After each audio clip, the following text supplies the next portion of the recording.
This podcast is sponsored by CDO Group, the industry leader providing a full range of construction and project management services. CDO Group has managed thousands of projects in all 50 states. Their group of experts provides systems, processes, and procedures to make sure that your projects turn over on time and on budget every single time. With over 24 years of experience, CDO Group is the industry's leader in construction management and general contracting services. To find them, go to cdogroup.com. Hi, and welcome to the Future of Development podcast. My name's Anthony Amunategui, and I'm here to inspire people to find amazing careers in the construction development world. If you like our podcast, please make sure you hit the subscribe button down below. If you really like our podcast, make sure you hit the little bell. Hi, and welcome to the Future of Development podcast. I'm your host, Anthony Amunategui, and are you tired of not knowing what's going on in your job sites? Well, today I've got Ciaran Brennan. He's from LiveCosts, and he's about to show you what every job site costs instantaneously.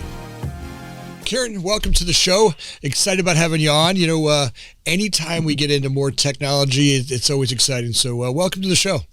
Andy, thank you very much for having me. It's great to be here. I know that you do a podcast. What's the name of your podcast? Yeah, we hosted the Time and Materials podcast. It's powered by LiveCosts.com. That's awesome. You know, when I got into a pre-show with you and start to really understand what you guys do and with LiveCost, it's amazing. You know, as an entrepreneur and a construction company owner, there's always this break between our job sites, our estimating team, and then our operations team, and then, knowing where we are at any given time. So when I found out about your software, I started getting real excited about it. Thank you very much. Yeah, it's I suppose the problem we solve for those that don't know about LiveCosts is that it's that connection between we've got a really great estimating team and we've got a really great financial team, and our project managers and whoever's live on the job site are trying to manage the chaos, as we call it, in the middle. We essentially connect that together so everybody can have one clean view of exactly how the company's performing, and we give them that information in real time. Well, it's funny. I thought you're from Texas, but I'm just guessing by your accent. You're not from Texas. Not from Texas. No. I'm from a beautiful little island on the Atlantic called Ireland, and I was born and reared here, but spent a good proportion of my life out of here in Australia. So Irish. I'm back here now because I decided that it was a good place to bring the kids back to. Nice. So yeah, I'm based out of Dublin, Ireland. Nice. It's beautiful. So how did you get into this, right? I mean, how did you decide I'm going to start working on software, for the construction world? Well, if I go right back, my family is completely embedded in construction. Everything we know about, like if we go right back as far as we could go on the family tree, it's construction, it's carpenters, it's builders. So there was no other path. I was essentially told what I was going to do. I was going to be in construction. But I qualified and the global financial crash hit. And like a lot of Irish people, because we're such a small island, it was where am I going to go? And it was very close to moving to Boston at that stage. I had getting the visa can be an issue for Irish people.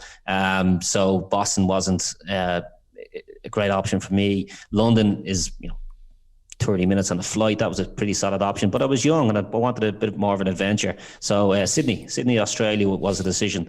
Let's go as far away as I can from this financial crash. Let's get away from it altogether. So I spent 9 years in Australia. It's 9 great years in Australia. And I started to climb the construction ladder, so to speak. So from carpenter to project manager, eventually then really started to understand that this really wasn't for me.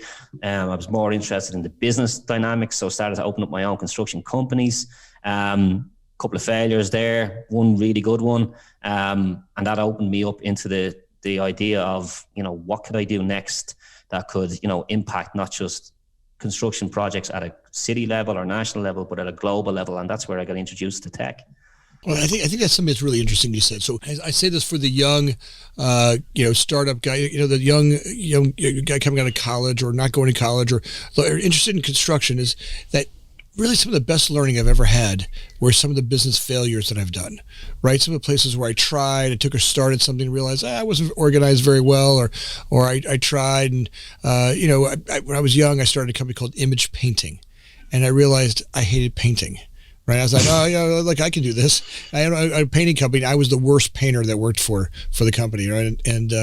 But I learned how to sell. Right. I learned how to sell and organize teams and learn how to do that. And, through that, other companies. So learning through some of those failures, they're always, when I look back, I can see them as the great steps that I took to get to, the companies that we have today. But it was hard at the time when you're like, this is so frustrating to go through this, and it really does make it tough. So, I appreciate that. I think that's for the young entrepreneur that's out there, or for the young guy that's just starting, or young lady just starting in the business. Some of those failures are the stepping stones to get you to the next level of where you really get to learn something new. Yeah, I mean, I don't think we ever have it figured out. I mean, in my opinion, we're all students of the game. We'll always be students of the game, because once you arrive at a position, you're then a student of how you get to the next position. So, for example, we started this company with, how can we build a product that we've never built before? How do we build technology using stuff like machine learning that we knew nothing about? So we needed to be a student of the game about how to build a tech product and get it into the hands of contractors. Phase 1 is achieved. Now, how do we scale it out into lots and lots of contractors? Now, how do we scale it internationally? And now we're at a position where we want to go, globally. So it's always just the next challenge. It's always failures. There won't be a day in this business, as we say to the team all the time, fail. We have a culture here. You're free to fail, absolutely free to fail, but just make sure you learn from it and move on. I don't think it's there's ever a time where we say, okay, now I understand it. Now I'm fully a complete entrepreneur. I don't think it's out there. I think that's the poison, right? As soon as you say, I got this, you're starting. That's the day where either you're growing or you're dying. And I've been doing this for long enough to know that I'm not asking for how to make life easier. How do I get stronger, right? How do I get stronger and accept that we're going to go, every time I go through a failure, I get an opportunity to really, really try on another way of going. And that's the ultimate secret. People ask me, what's the secret to being a successful entrepreneur? It's learning to chew glass and smile, right? And you're going through it every single day. You're literally chewing. Oh, and by the way, I think someone said it, walk over to the abyss and look over and realize, you can fall in it, you have to keep working, right? So chewing glass and smiling is part of being a creator, an entrepreneur. Yeah, I mean, there's so much to take from being kicked in the face every day, and I think the job site prepares you well for that. Job sites can be, especially when you're the business owner, payment disputes, subcontractors not showing up, project delays. I think the DNA in there is that there's a lot of difficulty in running a good job site. And, anyone listening to this with a contracting background will understand that. So when you develop that into entrepreneur land where, it's constant battles, every day is a battle. But I think the key to it is, do you love it? Do you absolutely love it? And I think when you go home at nighttime, and any rational thinking would say, what are you doing? Why are you doing this to yourself or to your family? And it makes no sense, but there's something in you. It's DNA, isn't it? You love it. No. I've got one son who, no way, I'm not doing it. Another son that is in the business, and he's learning and loving. And like you said, the job site is the best place. I mean, you get in the office later on, get to know that. But when you know that, if you want to know the DNA of this business, and everything you need to know happens on a job site. I mean, literally everything you need to know to run the business later on happens. Learning how to bring people together, how to work together, how to think forward thinking, how to be organized, how to keep the place looking, and all of the aspects of it. So when someone shows up there, it looks like a professional outfit. All those same aspects happen when you get in the office and start running the company, right? It's got to have people work together. The place has got to look professional, right? You got to be forward thinking. All those things that you learn by working on a job site every single day, that sometimes you don't feel like, you're like, I'm tired, I'm dirty, it's cold, it's hot, all the things that you face when you're there. If you can't do it there, forget it when you get into the office, because you won't see the same thing, and you need that same grit to get up every day and grind through the days of the failures, the successes, the days when you get pushed back, the days when it rains and your schedule gets blown. Same thing happens when you're taking a global software company. So you start to build the software. Now, give me where did that click really happen? And yeah, so where it would have started for us was when we sold the contracting company. So we decided to build our own tech system for our own company because we couldn't find anything off the shelf that a software company could sell us that fixed a particular problem we had at the time, which was essentially cost-based. So we built a system for ourselves, for our own company, and we sold that company. And then we realized that everything that the value that was in that company was based on the system that we handed over. So we didn't hand over, this is our company, we've got X amount of monthly recurring revenue. We handed over a system where if you plug in projects leads to this system, we can, essentially run them projects through the system, and we can make sure that they're managed well. And with that becomes a team. So that's what we sold. But it was the system that essentially was where the value was. What we were excited about is the fact that when we done a little bit of research to other contractors, we realized that the systems weren't out there. So, a lot of contractors were using an accounts package to fix financial problems for projects. So they were manipulating and twisting these accounts packages in a way to say, I'll run my projects through them and that will just be fine. And a lot of the time it's not fine because accounting systems were not designed to do that. So you ended up with lots and lots of spreadsheets. So when we started to do the research, we realized, hey, construction technology is completely underserved. When we looked at it at a global level, we realized that it's the second least digitized market globally, okay? And then there's a lot of money going in at VC level. So what does that say? It's about to be really digitized. So there's a lot of technology coming onto the market. There's a lot of really, really unique, great products coming onto the market. And our stance was, well, if someone's going to do it really, really well, they're going to have to come from industry, because one thing you just touched on right there is the experience of working on the job site, right? You could be the best technically gifted guy alongside the best entrepreneur from any other industry, put them together and they don't have the job site experience. They're going to struggle, and they're going to have to put a lot of time into understanding what that looks like, and the shit that goes wrong on a day-to-day basis. And we've got a really deep understanding of that problem and the guys that we serve on site. An example of that, our CTO is an absolute genius. He builds great technology. He's been around the block. He's worked for some great companies, been around startup for a long time. We were just describing the next iteration of product, and we basically give him our ideas on a whiteboard, and he takes them away and turns them into magic. But there was one particular issue where we're digging into the procurement features that he just said, I just fully don't understand this. And his solution was to go and work on a job site. So he actually took some time out, went to work on the job site as a general labor, just so he could see it for himself. Now I get it. And he came back and he said, I get it. Now I see it. I've been there. I've touched it. I've felt it. Now I can build this product. So I think that experience is key to us. And I think it's something that we hold different to other companies in the market, is that just relationship we have with our customers. Well, I think looking across the table and knowing what they go through on a day-to-day basis brings depth and weight to the conversation that you carry with your software, right? Having that depth and weight and having that inherent knowledge of what happens when I get a delivery, how do I account for that? How do I know and look and check a product in? How do I know that product is on this job site? How do I know that it matches what I purchased? How do I know that as I use it, I need to account for where it's going? And being live and knowing, being able to go, look, this is exactly what my accounting should be, so that when at the end of the month comes, and I need to build a client, I know exactly what I've purchased, where it's at, and I can communicate that clearly live to a group. And I think, as you look at your software, it's amazing how you guys have been able to capture that. You hit on something that I really love right now, is that no matter where you are in the world, what business you want to be in, construction is the business to be in, right? If you want to be in marketing, right? Today, the most high-tech marketing is starting to happen here in construction, right? We've taken what was archaic.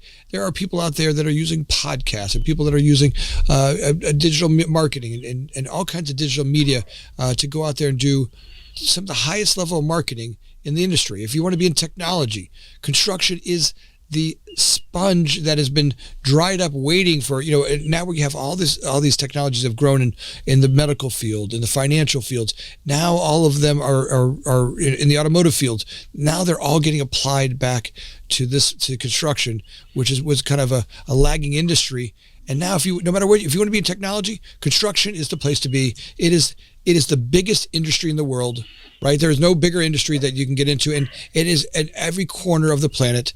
And if you can bring technology to this field, it's the best time in the world to do that, because it's so ripe for the plucking.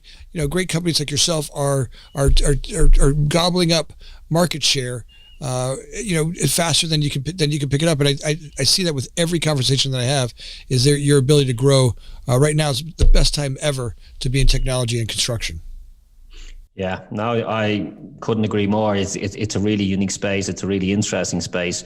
I mean, some of the companies that we're looking at, I think one of the issues is that, like us, we look at a particular problem and we say that's what looks like from our R&D is that this is the biggest problem that we should solve.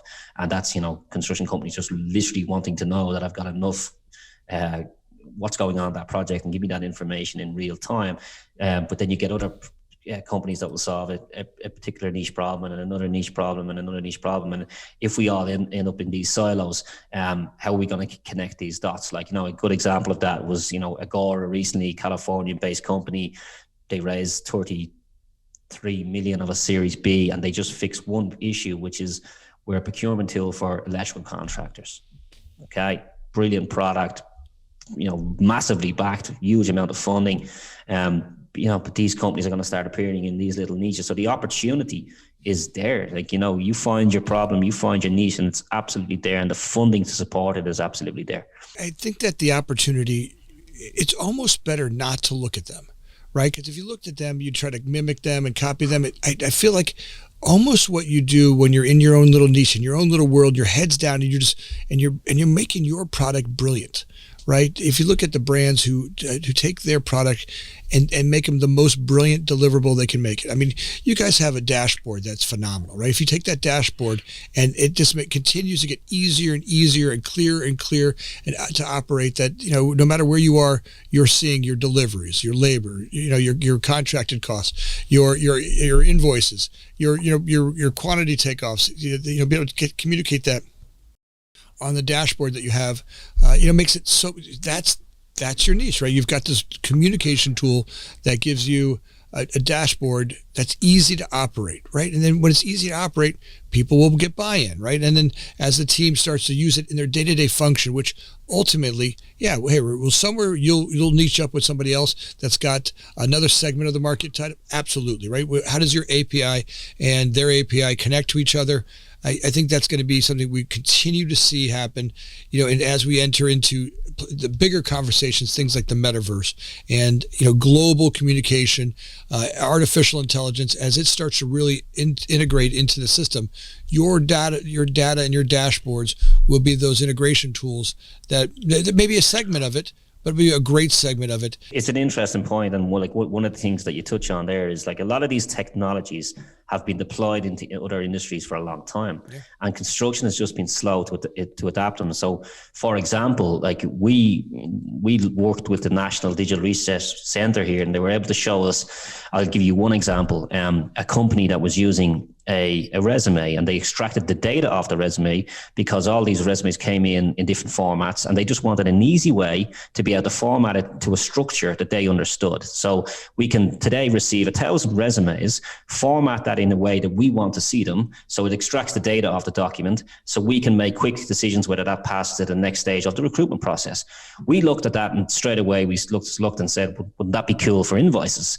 Because we could extract the product code and then match it up to a database where we could see the price fluctuation. And we said we should do that. And we literally just took a piece of technology that was being deployed in another sector, deployed it to construction. And our customers are like, wow, now we have pure, real product code data that we can look at and analyze price fluctuations. And all we're doing is really looking at smart, innovative technology that's being used in other industries and now deploying that to construction.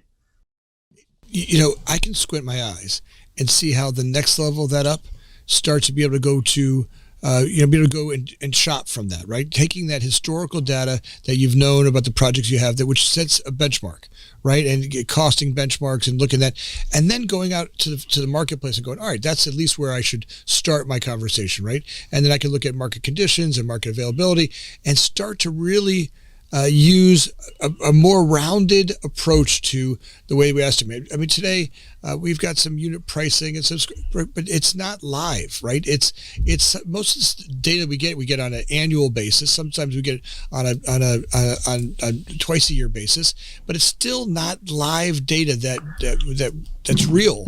And we have to infill that time that in between the time we get the new data every year for our means and ways books to the time that we get live numbers from our suppliers.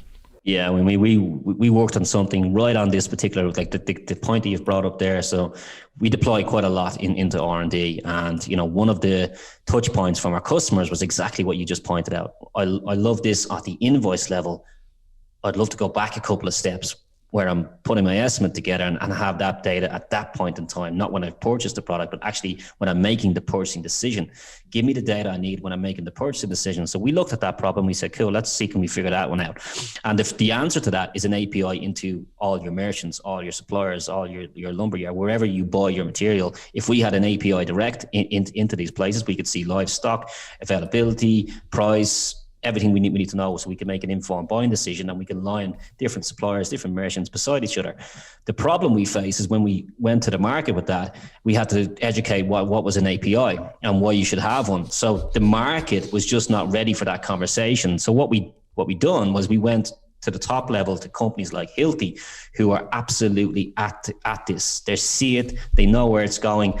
So we done a proof of concept with the likes of big brands like Hilti and Amazon, and basically what we've developed is a way and a portal whereby, if you think about it, if you're in the procurement seat for a large contracting firm and the merchants are going online, there's nobody going to have a conversation that's going to have that thinks that that's not going to happen. It's absolutely happening and right in front of us. That's right. We are going to buy online.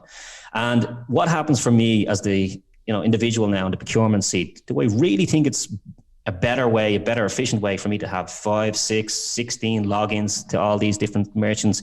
Or what we've developed is a way to bring that back to one place. So now I can start to connect to these merchants, these suppliers. I can have all my data in one position. But not only that, it's connected to the job site. So I can take the PODs, the invoices, and I can track the data on it too.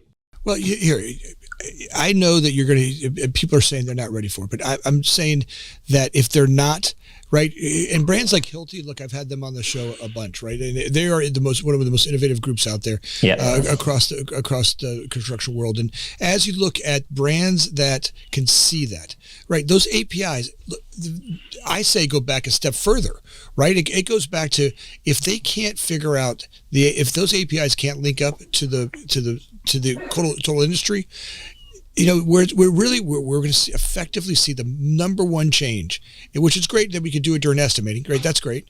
But even better than that is if we go back and we can do that in design, right? I mean, imagine that as we start to really develop via AI and we look at this and we want to be able to look at product availability, timing to get it on the job site. As I design a project, why would I not be able to go to an API that can communicate availability? So why design a product that I can't get when I'm on the other side of my design, right? If I find out that I've got a 10-week schedule and it's a 52-week lead time, I want to design something else in, right? And the time, in fact, our business is plagued by those kind of, and what's going to happen is the brands and the vendors that can see that and jump on that with you and jump on that bandwagon and go, look, I'm going to provide you live data and live here. You'll know availability, timing, schedule, product specifications.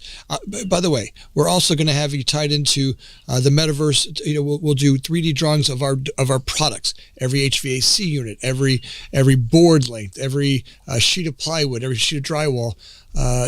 We'll break those down so that you're going to get what really is going to create the speed later on and the profitability, right? Because what's going to drive those guys from knowing creating those APIs is knowing that, hey, if I don't jump on now, I'm going to miss the availability of being profitable, right? Because people that I work with don't have time to stop, call me, check into my thing. They want access. And the first they start providing that access, that they do it first and do it easily and do it thoroughly so that I can see the product and availability. And when I order something, how I can track it and get it delivered. If you remember the different, and people their ears are going to bleed when I use this example. I say Uber was the difference between taxi driving and real clarity. Like I would order something and now I can see the driver coming to me. I know how much I'm going to pay when I do it. Well, that's the same thing that has to happen in our business. I have to be able to design knowing, all right, look, I've got that HVAC unit for this design. It's going to work. And if I use that HVAC unit, I can pick this ductwork. And that ductwork is available in this timing. And then those need these hangers. I don't expect those hangers because they're not available.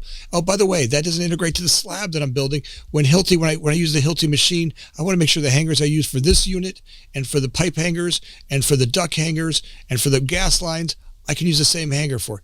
And having that availability and that knowledge translate the whole business, this is our opportunity like we've never had before. In the old days, guys would show up and go, oh, well, I've got different hangers. I can't. It just made it so archaic, and we're kind of working against each other. We're starting to see the light right now. And your product is one of those products that really starts to show people the light that, we don't have to be in the dark ages with info and try to figure this out with you have your spreadsheet, I have my spreadsheet. Our spreadsheets don't communicate to each other. It's kind of a useless place to be. Yeah, I think COVID has played a big part in that. To be honest, I really do. I think people had a chance to have a bit of a reset and a rethink. Is this the road we're going? Is this the right road we're going? A lot of on-premise solutions got found out when we couldn't actually access our key financial data because they were built on premise. That was an eye opener. We had a lot of inquiries come to us at that point and say, we heard about cloud, we just never made the move to cloud. Now we realize how valuable cloud is. There was a lot of that going on. But even down to what we're doing today, contractors, we've done a lot of face-to-face meetings, face-to-face onboarding. A lot of that would have happened. It just doesn't happen anymore. We've got customers all around the world that, happy just to sit online with us, have a conversation. I mean, we've got a very simple product. It doesn't take much to get them going, but they're happy to just do it online, get it into their business and move on. But I think COVID has been a really key factor for the industry and the general day-to-day contractor saying, I should start to look at online. I start to shift myself online. And if you're not finishing in the next 5 to 7 years, and you're not online, you should start really having a look at what's out there, because there's some really unique products that could solve a lot of problems. Well, if people aren't doing the data that so what's great about your data, it's not the material and the product data, right? It's the actual data that's happening on the job site. So this is how long this took to do. This is what I have, where I have it.